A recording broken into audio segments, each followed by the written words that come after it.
Good morning. Why should you focus on problem solving in your workplace? So, in this series, I've mentioned problem solving almost every other day. We need to develop strong, robust problem solving skills, not just in a few technical experts, but for every person in our organization or for every student in school. Now, I've said that the only sustainable competitive advantage that a company can have is the ability of its people to sense, define, and solve problems more quickly than the competition. I outlined a new book that I'm calling High Speed Problem Solving. It's supposed to allow me to capture everything that I've learned about people and problem solving since I published my first book that was called The C4 Process, 4 Vital Steps to Better Work. That was back in 2010. Why do I think problem solving is so important?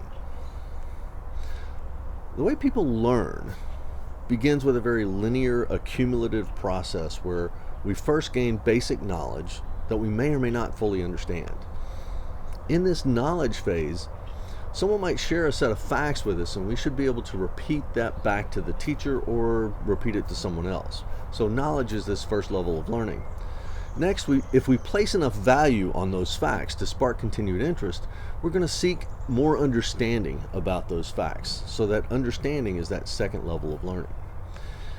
If we still value and understand what someone is sharing with us, it should actually change our behavior as we start to apply what we know. The only way we can actually tell if someone has learned anything is through their behavior.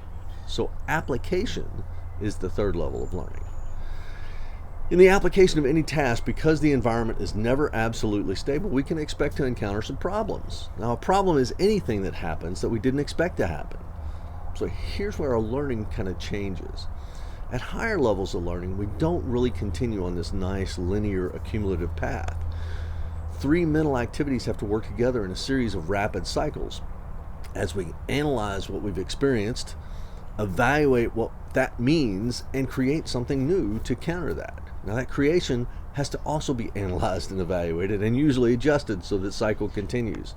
Now, this cycle was captured by Walter Shewhart as the Plan, Do, Check, Act cycle, or PDCA. And that's what Toyota teaches as a problem-solving process, and it's been around. A lot of people are using it.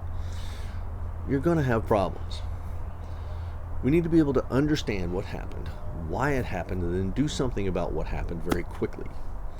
We got to be able to do something about why it happened as well to have a lasting impact.